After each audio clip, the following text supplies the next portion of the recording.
श्री सद्गुरु महाराज की जय। श्री सद्गुरु महाराज की जय।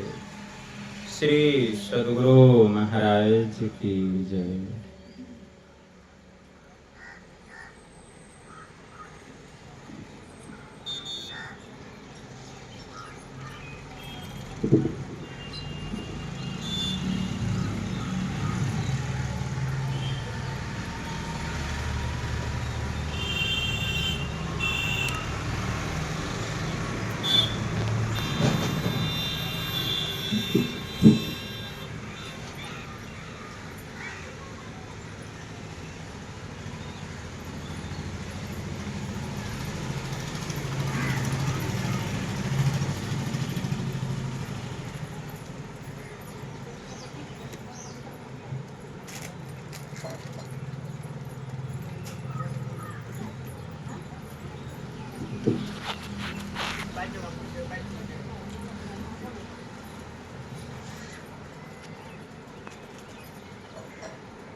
नमामि अमित ज्ञान रूपं कृपालं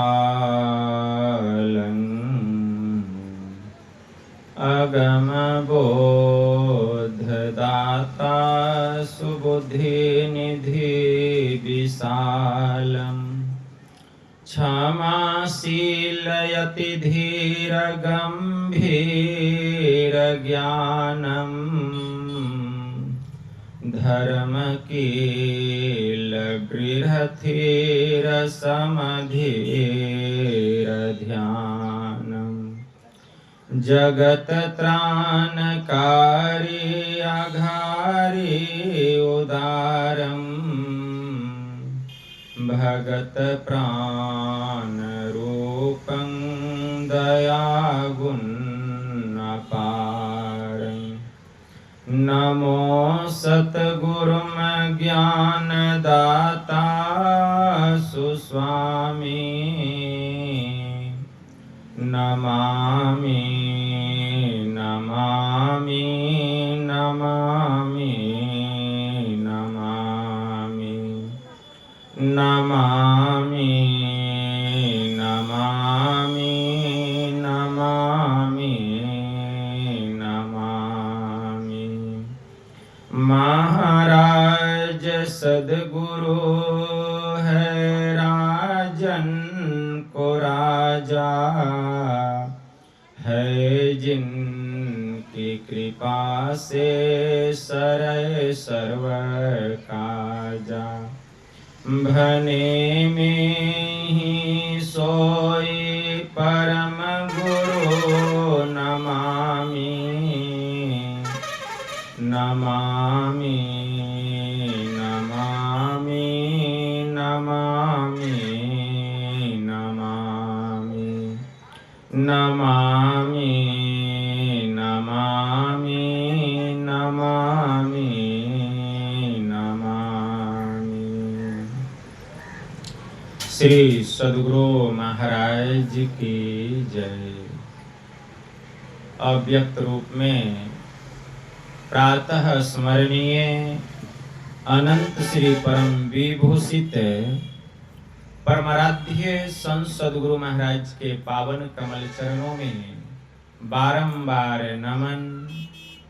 आदरणीय सत्संग प्रेमी सज्जनों, भक्तिमती माताओं एवं धर्मशीला बहनों, आप लोगों को सर्वविदित हो चुका है कि यह संतमत सत्संग का आयोजन हमारे आदरणीय देव सुंदर बाबू के सुपुत्र रवि शंकर जी के विवाह के पूर्व दोनों के दाम्पत्य जीवन के उज्जवल भविष्य के लिए घर परिवार के समस्त लोगों ने मिलजुल कर यह संत मत सत्संग का आयोजन किए हैं।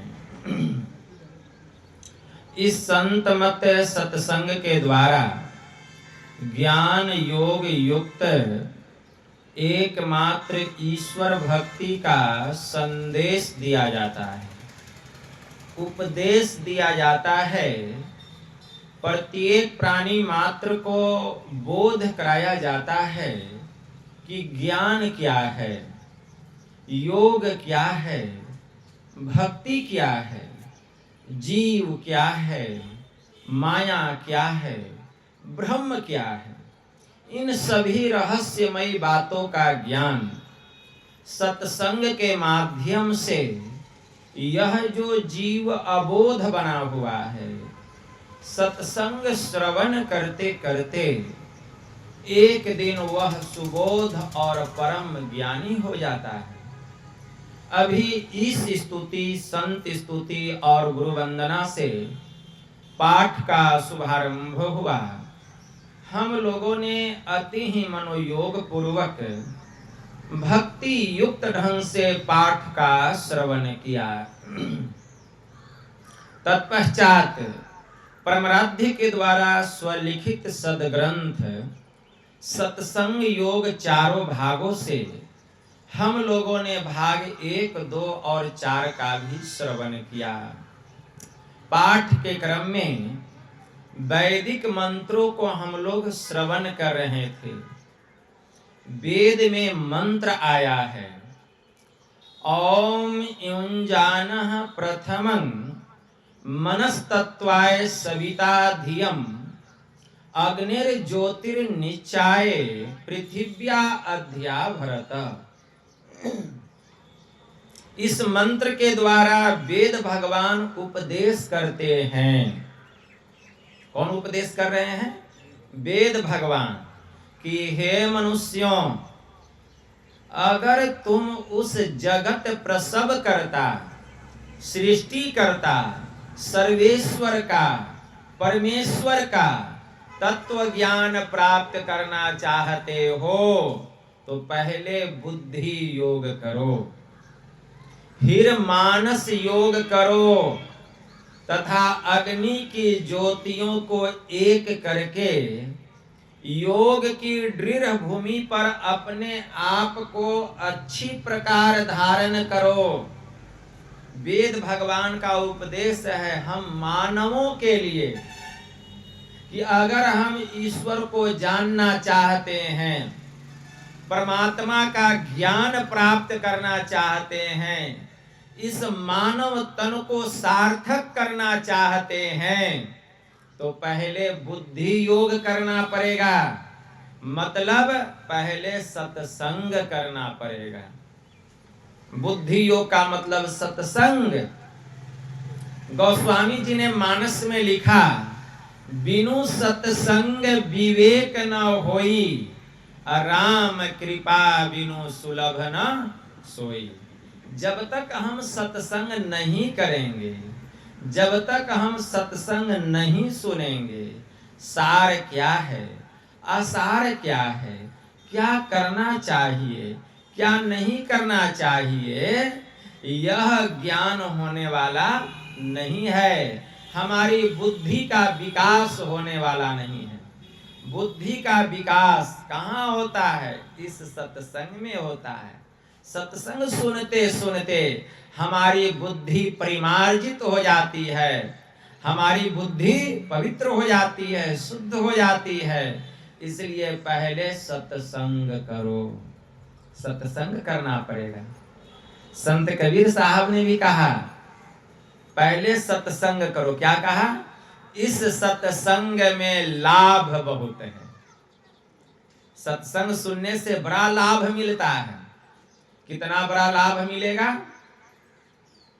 भगवान देवों के देव महादेव सदा शिव जी माता पार्वती से कहते हैं कि हे देवी, संत समागम सम न लाभ कछु आन, अब बिनु हरि कृपा न होई सो, गावहीं वेद पुराण। भगवान शिव जी कह रहे हैं, उमा ते नर बर अभागी, हरित जीव होई विषय अनुरागी। भगवान शिव जी ने कहा भगवान शिव जी का महावाक्य है कि उमा संतों के मिलन के समान, सत्संग के समान इस संसार में कोई दूसरा लाभ नहीं है, कोई दूसरा लाभ नहीं है। आप लोग बड़े पुण्यात्मा हैं कि सत्संग में बैठे हुए हैं, क्योंकि सत्संग में वही बैठता है जिसके पास में पूंजी है, जिसके पास में जितनी पूंजी होती है उसी के अनुकूल वह सौदा लेता है। आपके पास 50-100 रुपया है तो क्या सौदा लीजिएगा? खूब तो साग सब्जी खरीदिएगा 1 केजी, 50 रुपया 100 रुपया में 1 किलो साग सब्जी मिल जाएगा। लेकिन अगर 1 किलो मिठाई खरीदना हो तो कम से कम 500-1000 रुपया लगेगा, तब 1 किलो मिठाई होगा। और अगर 1 किलो सोना खरीदना हो, 1 किलो सोना खरीदने के लिए कितना रुपया चाहिए? कम से कम 50 लाख, करोड़ों भाग सकता है, ठीक है ना। और कहीं 1 किलो हीरा मोती खरीदना हो तब, अगर 1 केजी हीरा मोती खरीदना हो कितना अरब रुपया लगेगा कहना मुश्किल है। तो यह सत्संग में कौन आते हैं? जिनके पास में पूंजी होता है। पूज्य साई स्वामी जी महाराज की वाणी में आया, क्या कहते हैं? राम नाम के हीरे मोती संत लुटाए गली गली, ले लो रे कोई राम का प्यारा आवाज लगाए गली गली। इस सत्संग में राम नाम रूपी हीरे और मोती की वर्षा होती है। तो यह हीरा और मोती कौन लेगा? जिसके पास में पुण्य का पूंजी होगा। तो आप लोग बड़े पुण्यात्मा हैं, यह हीरा मोती आप लोग ग्रहण कर रहे हैं। राम नाम के हीरे मोती संत लुटाए गली गली, ले लो रे कोई राम का प्यारा आवाज लगाए गली गली। माया के दीवानों सुन लो, एक दिन ऐसा आएगा, धन दौलत अरुमाल खजाना परा यहीं रह जाएगा। सुंदर काया माटी होगी और चर्चा होगी गली गली। मित्र प्यारे और सगे संबंधी एक दिन तुझे भुलाएंगे। आज जितने मित्र लोग हैं, प्यारे सगे संबंधी रिश्तेदार परिवार, एक दिन सब आपको भूल जाएगा। मित्र प्यारे सगे संबंधी एक दिन तुझे भुलाएंगे, कल तक जो कहते थे अपना अग्नि में तुझे जलाएंगे। इसलिए 2 दिन का यह चमन खिला है, आखिर होगी चला चली। राम नाम के हीरे मोती संत लुटाए गली गली। इसलिए आप लोग पुण्यात्मा हैं जो सत्संग में बैठे हुए हैं, और यहाँ जो राम की चर्चा हो रही है, यहाँ जो वेद पुराण की चर्चा हो रही है, यहाँ जो सत्संग की चर्चा हो रही है, यहाँ ईश्वर स्वरूप की चर्चा हो रही है, ये हीरे और मोती को आप लोग ग्रहण कर रहे हैं। क्योंकि भगवान श्री राम ने भी कहा, पुण्य पुंज बिनु मिलहि न संता, सत्संगति संस्कृति कर अंता। जब तक पुण्य का विशाल पुंज जमा नहीं होता, तब तक जीवन में यह सत्संग मिलने वाला नहीं है। और यह सत्संग संसार के दुखों से छुटकारा दिलाने वाला है। भगवान श्री राम ने सनकादिक ऋषियों से कहा था, बड़े भाग पाइये सत्संगा, अब बिनु प्रयास होहि भवभंगा। भगवान श्री राम ने कहा कि संत संग अपवर्ग कर, अकामी भव कर पंथ, अकहीं संत कवि कोविद, श्रुति पुराण सदग्रंथ। मतलब भगवान श्री राम क्या कह रहे हैं? बड़े भाग पाइए सत्संगा, बड़े भाग्य से यह सत्संग मिलता है। और बिना परिश्रम के ही जीव को संसार के दुखों से छुटकारा दिलाने वाला एकमात्र कारण अगर कोई है तो वह है यह सत्संग।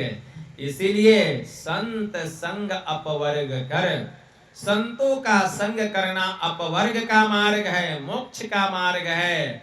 और कामी पुरुषों का संग करना संसार का मार्ग है।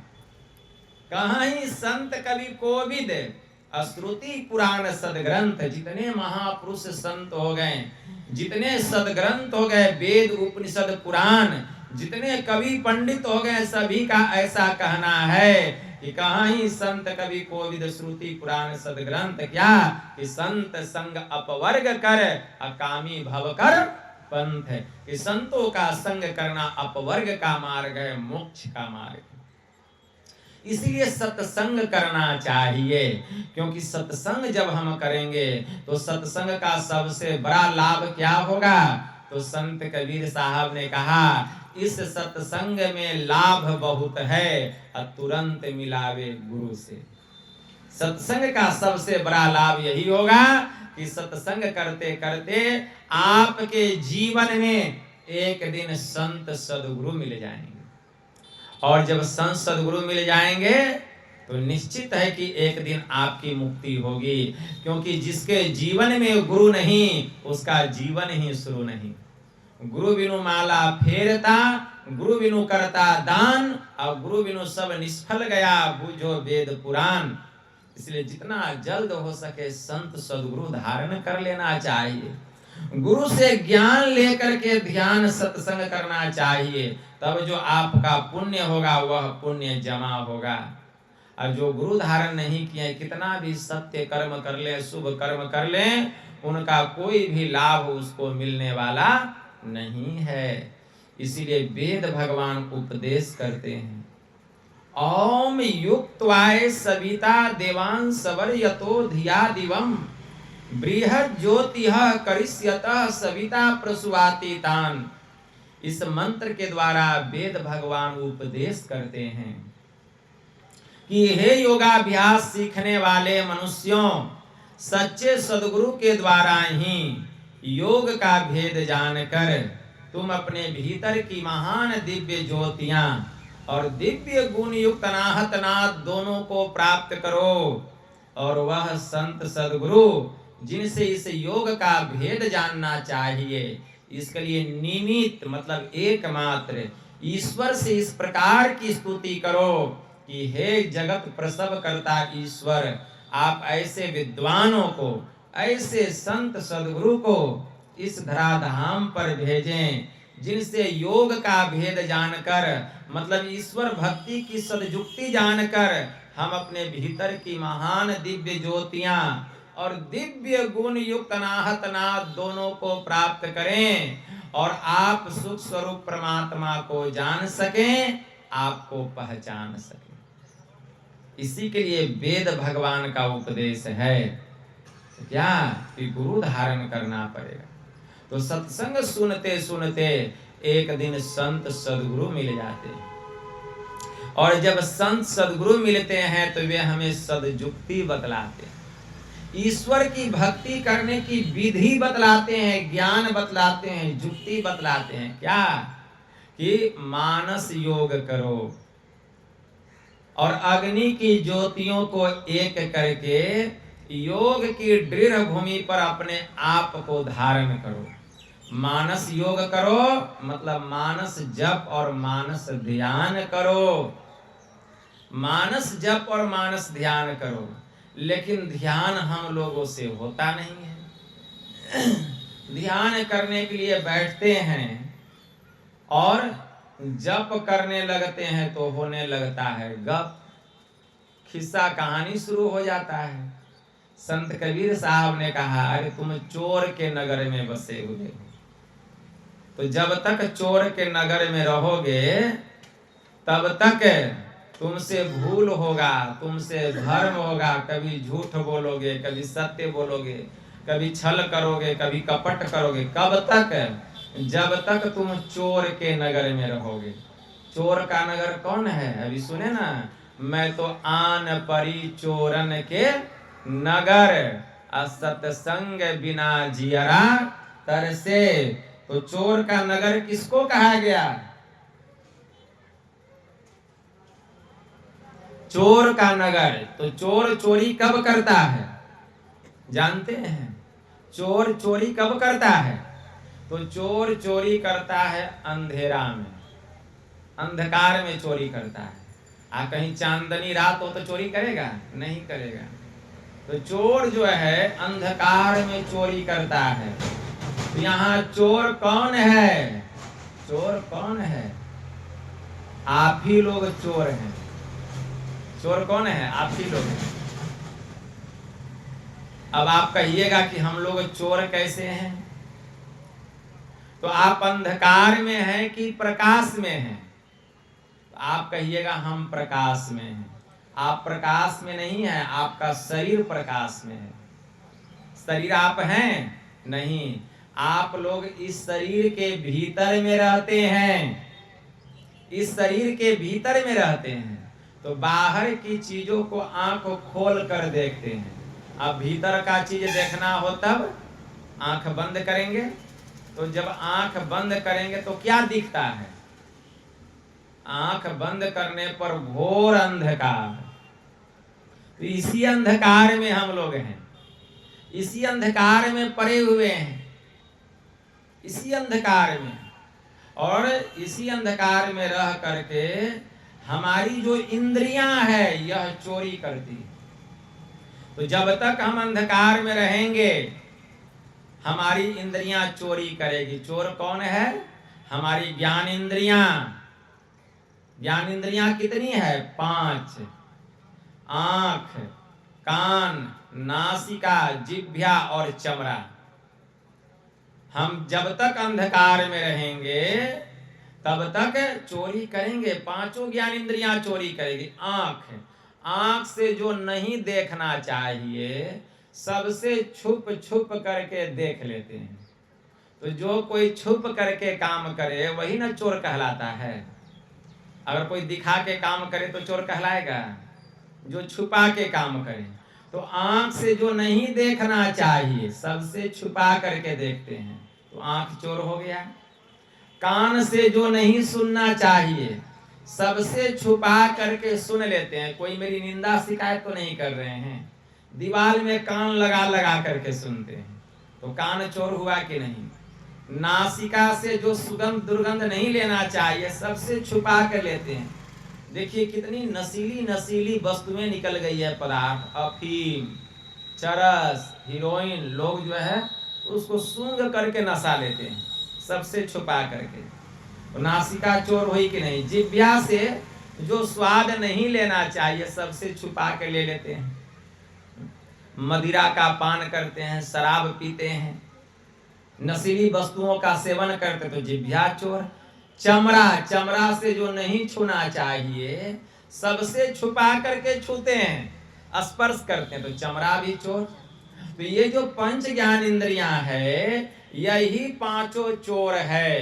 तो जब तक हम अंधकार में रहेंगे 5 ज्ञान इंद्रियां चोरी करेगी। संत राधा स्वामी जी महाराज की वाणी में आया, सखी क्यों देर लगाई, चटक चढ़ो 9 द्वार, इस नगरी में तिमिर समाना, भूल भ्रम हर बार। यही है नगर। आंख बंद करने पर जो अंधकार दिखाई देता है यह चोर का नगर है। तो इस नगरी में तिमिर समाना, इस नगर में अंधकार भरा हुआ है। भूल भ्रम हर बार, नहीं रहने दीजिए पंखा, छोड़ दीजिए। खोज करो अंतर उजियारी, छोड़ चलो 9 द्वार। इसलिए 9 द्वारों को छोड़ो और 10वें द्वार में प्रवेश करो। आज्ञा चक्र 10वें द्वार में। इसकी सदयुक्ति संत सदगुरु बतलाते हैं, संत सदगुरु बतलाते हैं। इसी के लिए भजन भेद है। वह मानस जप करने के लिए बतलाएंगे, मानस ध्यान करने के लिए बतलाएंगे और उसके बाद दृष्टि योग की साधना बतलाएंगे। ये 3 क्रिया बतलाएंगे। जब ये तीनों क्रिया में हम निपुण हो जाएंगे, कुशल हो जाएंगे, प्रांगत हो जाएंगे तब नाम का दान देंगे। तब शब्द साधना बतलाएंगे, नदानुसंधान की साधना, जिसको सुरत शब्द योग की साधना कहा गया, वह अंतिम साधना है। उसी साधना के द्वारा जीव को अपना ज्ञान होता है और परमात्मा की पहचान होती है। तब जीवात्मा की मुक्ति होती है, ऐसे मुक्ति नहीं होती है। इसके लिए एक ईश्वर पर विश्वास करना पड़ेगा। हमारे परमाराध्य ने कहा, एक सर्वेश्वर पर ही अचल विश्वास। पूर्ण भरोसा तथा अपने अंतर में ही उनकी प्राप्ति का दृढ़ निश्चय रखना, सद्गुरु की निष्कपट सेवा, सत्संग और दृढ़ ध्यानाभ्यास, इन पांचों को मोक्ष का कारण समझना चाहिए। तो एक सर्वेश्वर पर अचल विश्वास, एक ईश्वर पर अचल विश्वास है। अपने हृदय से पूछिए, अपने हृदय में झांक करके देखिए।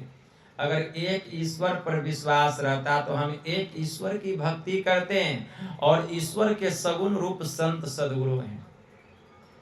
संत कबीर साहब ने कहा, परम पुरुष की आरसी असंतों की ही देह, लखा जो चाहे अलख को इन्हीं में लखी ले। परमात्मा को देखने का अगर कुछ है, अगर हम परमात्मा को इस आंख से देखना चाहते हैं, तो परमात्मा को देखने का क्या है?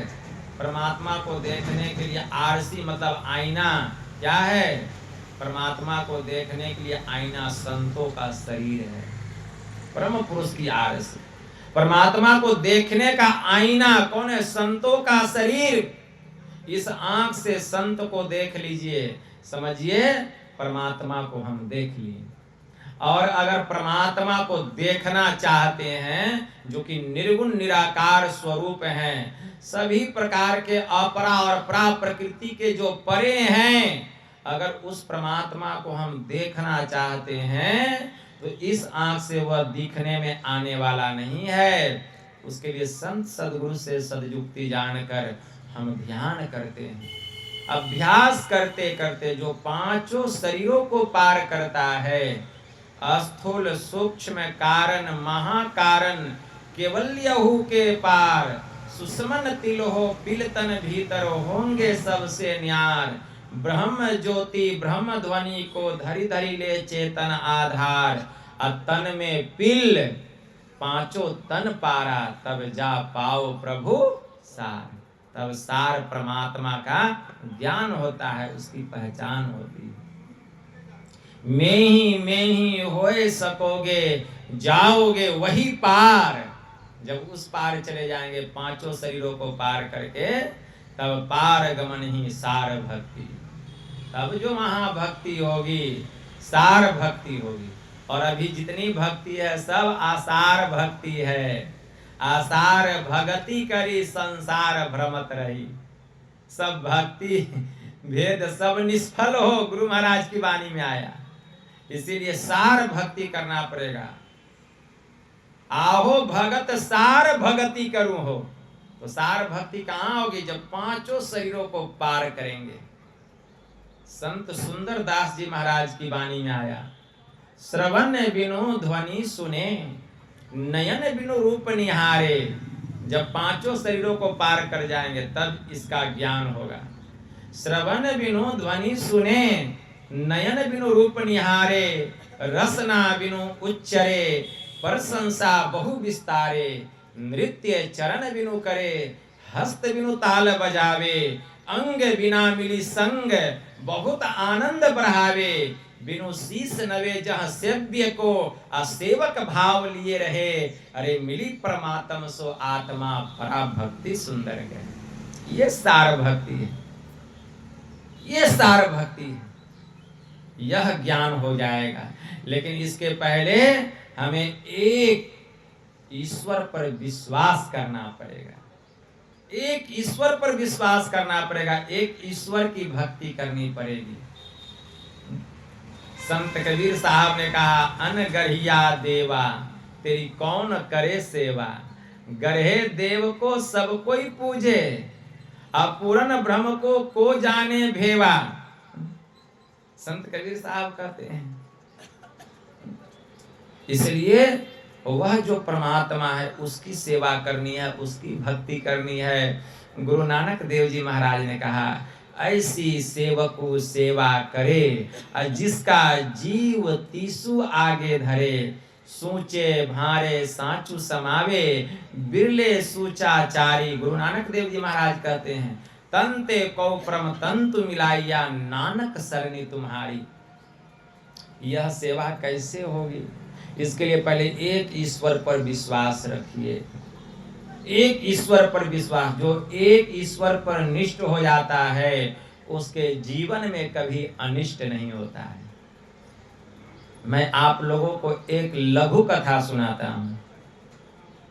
एक राजा साहब थे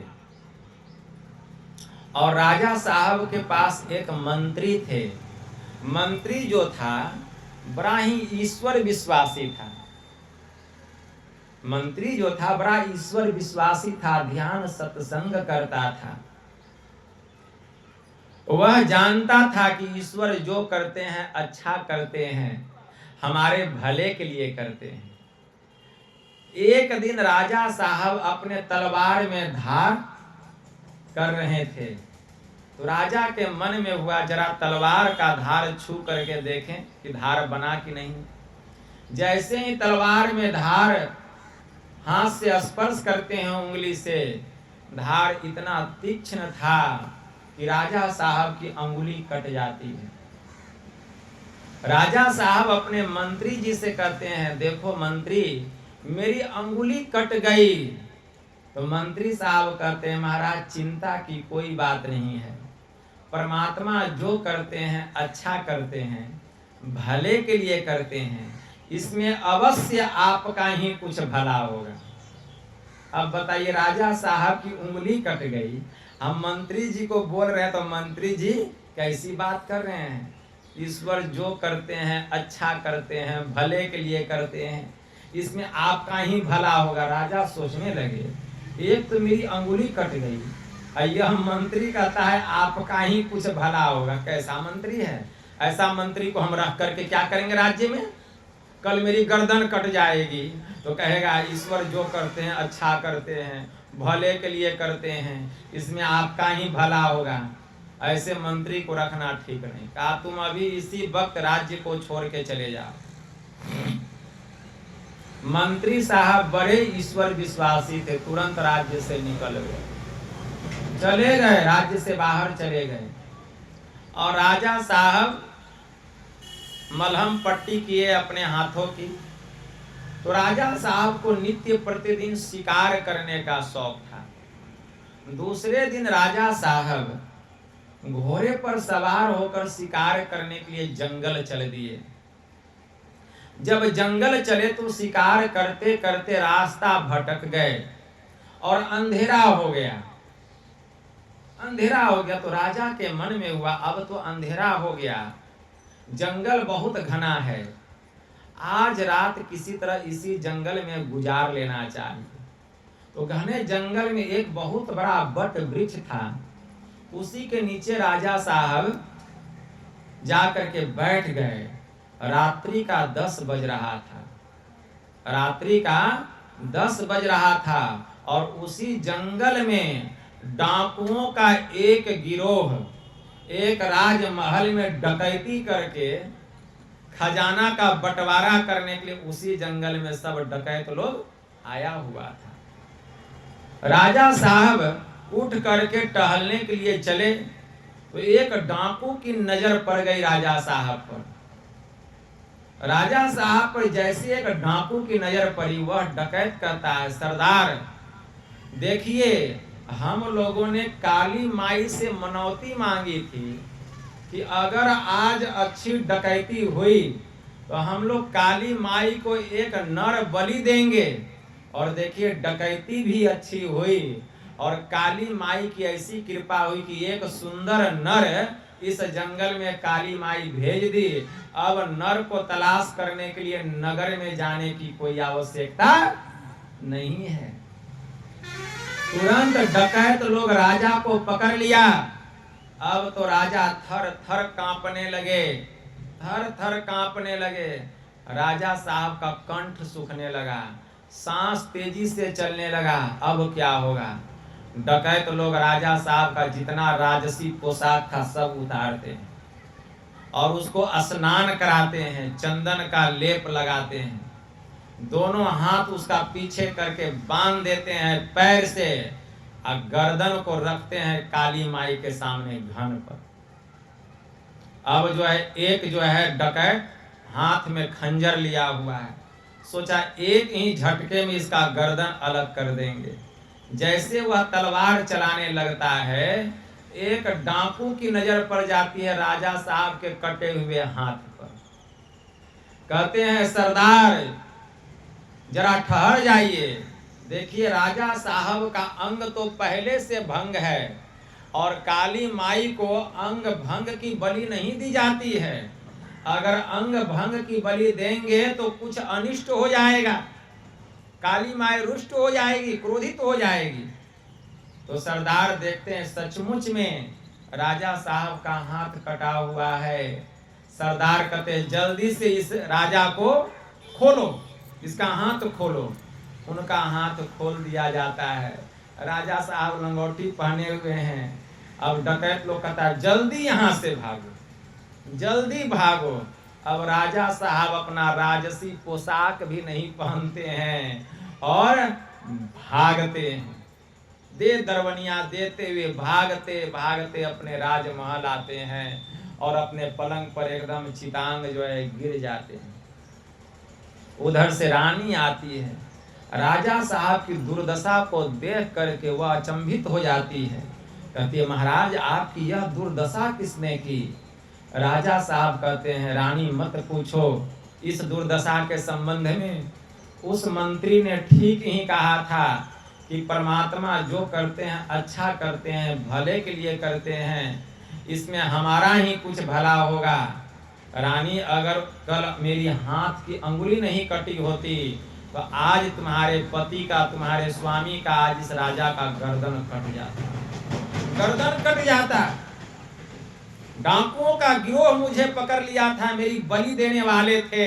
अचानक उनकी नजर मेरे कटे हुए उंगली पर पड़ गई और उन्होंने कहा कि काली माई को अंग भंग की बलि नहीं दी जाती है। तो आज मैं बच करके आया हूँ। राजा साहब ठंडी ठंडी सांस लेते हैं, पानी पीते हैं, भोजन करते हैं और अपने सिपाही को बुलाते हैं, जाओ उस मंत्री को खोज करके लाओ। अब सिपाही लोग चले मंत्री को खोजने, खोजते खोजते मंत्री साहब जल्दी मिले, राज्य को छोड़ के चले गए हैं। राज्य इतना लंबा चौड़ा, 3 दिन के बाद मंत्री साहब को ढूंढ करके राजा के सिपाही लोग राजमहल में लेकर के आए और आ करके मंत्री साहब को राजा को सुपुर्द किए। राजा साहब कहते मंत्री साहब हमको माफ कर दीजिए, मुझे क्षमा कर दीजिए, मैंने बहुत बड़ा अपराध किया है, आपके साथ गलती नहीं किया है। आपने ठीक कहा था कि ईश्वर जो करते हैं अच्छा करते हैं, भले के लिए करते हैं, इसमें मेरा ही भला है, अवश्य मेरा ही भला हुआ। मंत्री साहब अगर कल मेरी अंगुली नहीं कटी होती तो आज मेरा गर्दन कट जाता, डाकुओं का गिरोह मुझे पकड़ लिया। तो राजा साहब की बात सुनकर मंत्री साहब चुप रहे, कुछ नहीं बोले। राजा साहब कहते हैं अच्छा मंत्री एक बात बतलाओ कि इसमें मेरा तो भला हुआ, मेरा भला हुआ, लेकिन मैं चाहता हूं कि मेरा जो भला हुआ है तो 3 महीने का सैलरी जो वेतन होता है मैं तुमको इनाम में देना चाहता हूं। 3 महीने का तुम्हारा जो तनख्वाह बनता है वह मैं मुफ्त में इनाम स्वरूप देना चाहता हूं। लेकिन मेरे मन में एक शंका है कि इसमें मेरा तो भला हुआ, लेकिन 3 दिन तक तुम राज्य से बाहर रहे, इसमें तुम्हारा क्या भला हुआ? तुम्हारा क्या भला हुआ इसमें? मेरा तो परमात्मा ने भला किया, क्योंकि तुमने कहा कि परमात्मा जो करते हैं अच्छा करते हैं, भले के लिए करते हैं। इसमें महाराज आपका ही अवश्य कुछ भला है, मेरा तो भला हुआ, लेकिन तुम्हारा क्या भला हुआ? तो मंत्री साहब कहते हैं महाराज आपको नहीं पता है, आपसे अधिक भला मेरा हुआ, आपसे अधिक भला मेरा हुआ। अब कहिए कैसे महाराज? आपको पता है कि आप जब भी शिकार करने जाते हैं हमको लेकर के जाते हैं। अगर मैं उस दिन आपके साथ जंगल जाता शिकार करने तो आपका ना अंग भंग था, मेरा तो अंग भंग नहीं था, तो तो बलि का बकरा तो मैं ही बन जाता, डकैत लोग तो मेरा ही गर्दन काट के काली माई को चढ़ा देते। इसलिए सबसे बड़ा भला मेरा हुआ जो कि आपने मुझे अपने राज्य से बेदखल कर दिया। और तो और सुनिए, 3 महीने का सैलरी बिना काम किया आपने मुझे इनाम के रूप में दिया। तो परमात्मा ने मेरा कितना भला किया। राजा साहब को ज्ञान हो गया कि ईश्वर जो करते हैं अच्छा करते हैं, भले के लिए करते हैं, इसमें अवश्य ही हम लोगों का भला है। तो जो एक ईश्वर पर विश्वास रखते हैं उसके जीवन में कभी अनिष्ट नहीं होता। तो हम लोगों को एक ईश्वर की भक्ति करनी चाहिए, गुरु से जुक्ति जान करके करनी चाहिए। गुरु महाराज की वाणी में आया, सत्संग नित्य और ध्यान नित्य रहिए करत संलग्न हो, व्यभिचार चोरी नशा हिंसा झूठ तजना चाहिए। मतलब सत्संग नित्य और ध्यान नित्य रहिए करत संलग्न हो। हम लोगों को नित्य प्रतिदिन ध्यान करना चाहिए, नित्य प्रतिदिन सत्संग करना चाहिए और अत्यंत संलग्नता के साथ करना चाहिए। और झूठ चोरी नशा हिंसा और व्यभिचार से अपने मन को खूब बचा करके रखना चाहिए।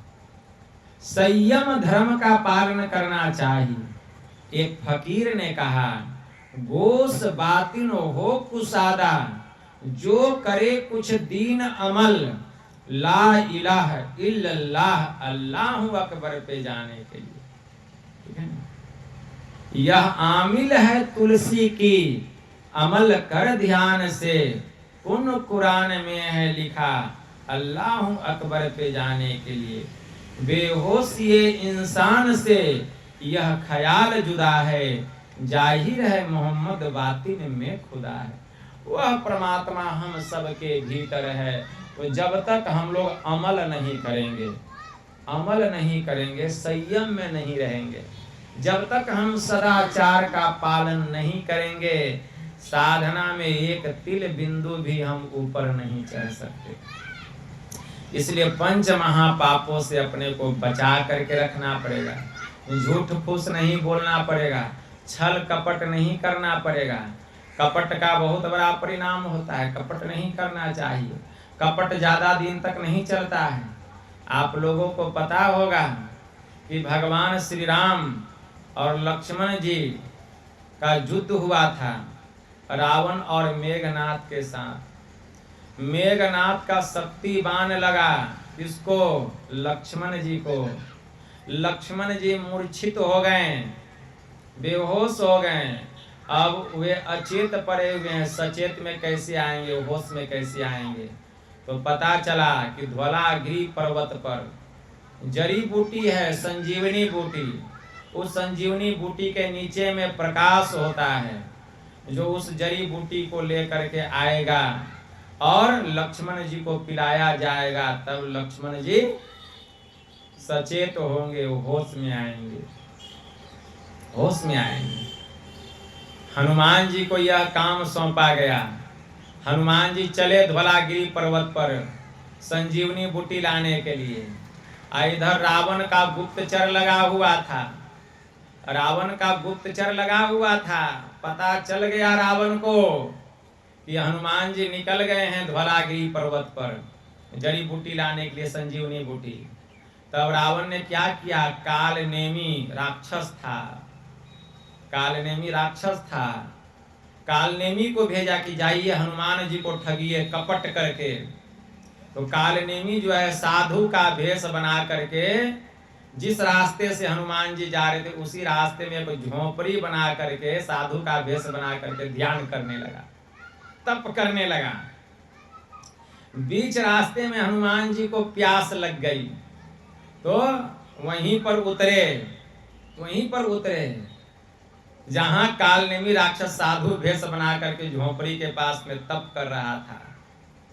जैसे नीचे उतरे हनुमान जी को प्यास लगी थी, कहें कि महात्मा जी बहुत जोरों की प्यास लगी है, पानी पीना है, तो वह जो कालनेमी राक्षस था, जो साधु भेष बनाकर बैठा था, कहाँ हमको सब पता है, अरे तुम संजीवनी बूटी लाने के लिए जा रहे हो, लक्ष्मण जी मूर्छित हो गए हैं, तुम संजीवनी बूटी लाने जा रहे हो। हनुमान जी सोच में पड़ गए, लगता है बड़े अंतर्यामी महापुरुष हैं। उन्होंने मन में ठान लिया कि इनको मैं अपना गुरु बनाऊंगा, मन में ठान लिया कि इनको मैं अपना गुरु बनाऊंगा। कि बड़े पहुंचे हुए महात्मा है, तुरंत मेरे मन की बात को जान गए। जैसे जाते हैं पानी पीने के लिए सरोवर में, तो एक मकड़ी जो थी हनुमान जी का पैर पकड़ लेती। जैसे एक मकड़ी हनुमान जी का पैर पकड़ी, हनुमान जी एक गदा चला दी, मकड़ी को मार दी। और जैसे मकड़ी मरा, एक गंधर्व रूप में आ गया, क्योंकि मकड़ी को श्राप था, गंधर्व को श्राप मिला था मकड़ी बनने का, गंधर्व रूप में आ गया। और वही गंधर्व कहता है, हनुमान जी यह साधु नहीं है, यह आपके साथ में कपट करने के लिए साधु भेष बनाई, राक्षस है, कालनेमी राक्षस, आपको छलने के लिए इसने साधु का भेष बनाया है। इतना कह के गंधर्व गायब हो गया, गंधर्व को भी मुक्ति मिल गई। अब हनुमान जी को पता चला, हनुमान जी आए और आ करके कहते हैं कि गुरु तो मैं तुमको बाद में बनाऊंगा, पहले मैं गुरु दक्षिणा दे देता हूँ, गुरु मैं तुमको बाद में बनाऊंगा, पहले गुरु दक्षिणा दे देता हूँ। बस एक गदा मारते हैं हनुमान जी कालनेमी राक्षस को, और गदा से जो है उसके प्राण का अंत कर देते हैं, कालनेमी राक्षस वहीं मर जाता है। तो देखिए, कालनेमी के मन में कपट था, कपट से हनुमान जी को ठगना चाहता था, छलना चाहता था। इसीलिए ठग ठुग ज्यादा दिन तक नहीं चलता है, छल कपट कुछ दिन तक चलता है। रावण सीता जी का हरण करने के लिए कौन भेष बनाया था? साधु का भेष, ठीक है ना, साधुए का भेष बनाया और मारीच को भेज दिया था, तुम सोने का हिरण बन जाओ।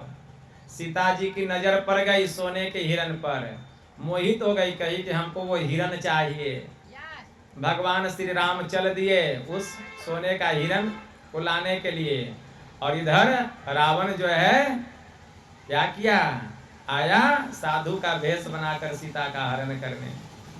तब इधर जो था जैसे हरण करने के लिए आया, और इधर भगवान श्री राम जैसे मारीच को तीर मारे, मारीच जो बना था सोने का हिरण, तो मारीच जो है पहले किसका नाम लेता है? मारीच जो है लक्ष्मण जी का नाम लेता है, लक्ष्मण जी का। लक्ष्मण को सीता की रखवाली के लिए छोड़ के गए थे भगवान श्री राम, और लक्ष्मण जी का नाम लेता है कि लक्ष्मण बचाओ। तो सीता जी के मन में हुआ कि कहीं प्रभु श्री राम खतरे में पड़ गए हैं। लक्ष्मण जी से कहती है कि जाइए जल्दी, देखिए अपने भैया को कोई संकट में पड़ गए हैं। लेकिन लक्ष्मण जी शेषावतार थे, सब जानते थे, नहीं जा रहे थे, लेकिन सीता जी जिद करने लगी, तब लक्ष्मण जी को जाना पड़ा। और इधर रावण जो है साधु का भेष बना करके आया, सीता का हरण कर लिया। तो कहने का मतलब क्या है, चोर डकैत भी साधुए का भेष बना करके काम करता है। इसीलिए सब साधु और संत नहीं कहलाते हैं।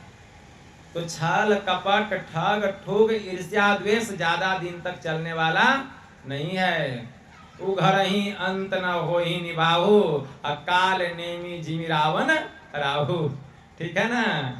तो उघर ही अंत न हो ही निभाहु, एक दिन कितना भी हम छल कपट कर लें, एक दिन वह उघर जाएगा, एक दिन भंडा फूट जाएगा। इसलिए ठग ठुग नहीं करना चाहिए, छल कपट नहीं करना चाहिए, इन सभी चीजों से बचना चाहिए। तो सदाचार का पालन करना चाहिए, सदाचार, अपने को सत्य व्यवहार में रखना चाहिए, झूठ नहीं बोलना चाहिए, चोरी नहीं करनी चाहिए, नशा नहीं करना चाहिए, हिंसा नहीं करनी चाहिए, व्यभिचार नहीं करनी चाहिए, अपने को सत्य धर्म में रखना चाहिए। क्योंकि संत कबीर साहब ने कहा, सांच बराबर तप नहीं, झूठ बराबर पाप, और जाके हृदय सांच है ताके हृदय आप। सत्य से बड़ी कोई दूसरी तपस्या नहीं, और झूठ से बड़ा कोई दूसरा पाप नहीं। जिसका हृदय पाक होता है, साफ होता है, उसी के हृदय में परमात्मा का वास होता है। इसीलिए उपनिषद में मंत्र आया, कठोपनिषद में, ना विरतो दुश्चरिता ना शांतो ना स्माहित ना शांत मानसो वापि प्रज्ञानैनेन ममाप्नुयात्। जो पाप कर्मों से निवृत्त नहीं हुआ है, जिसकी इंद्रियां शांत नहीं है, जिसका चित्त अशांत एवं असमाहित है, वह कभी भी आत्मज्ञान को प्राप्त नहीं कर सकता। इसलिए हृदय को साफ रखिए। संत तुलसी साहब की वाणी में आया, बड़े उच्च कोटि के फकीर हो गए संत तुलसी साहब। क्या कहते, दिल का हुजरा साफ रख, जाना के आने के लिए। अरे ध्यान गैरों का उठा, उनको बिठाने के लिए।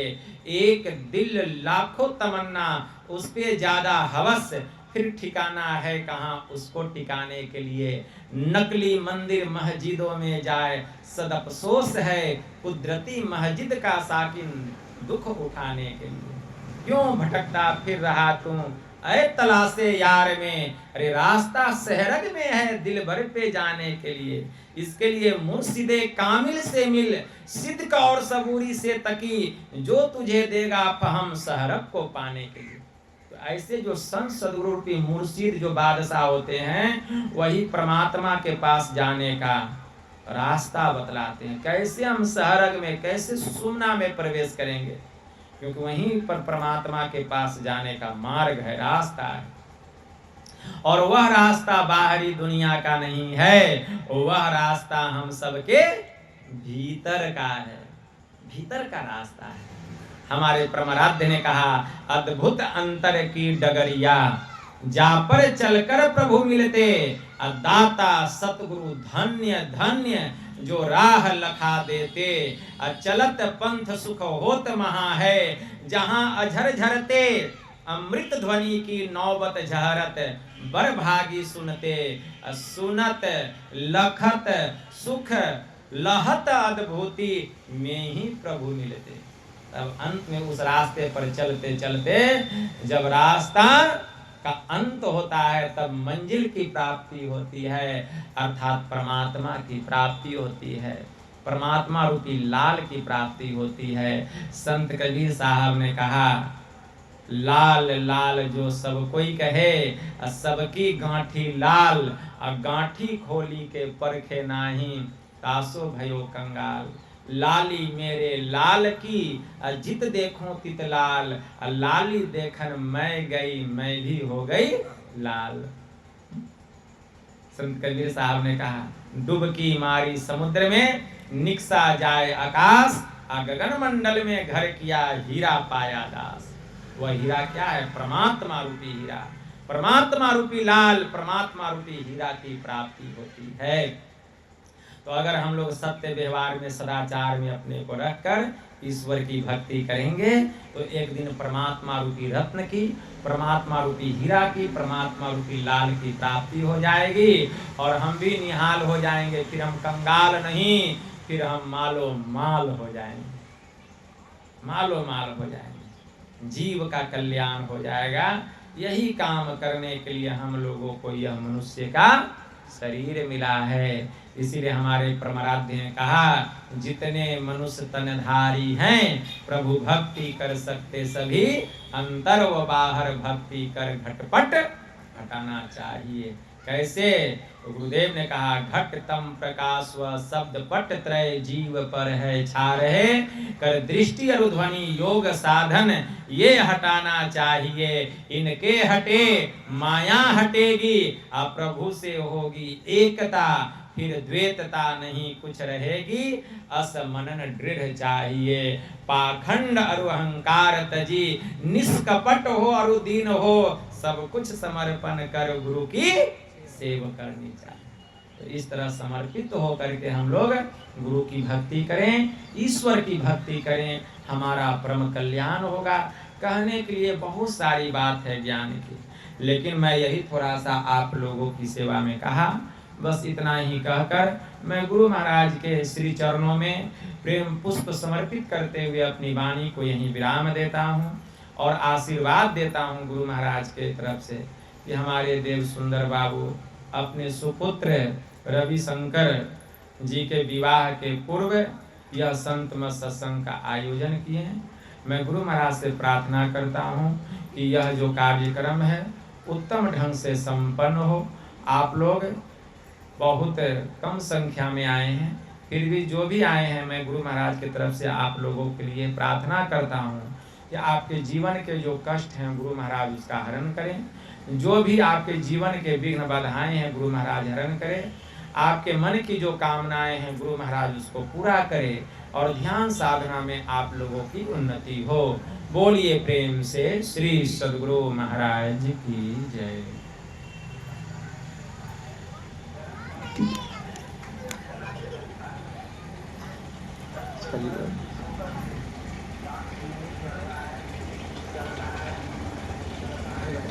हाँ उठा लीजिए।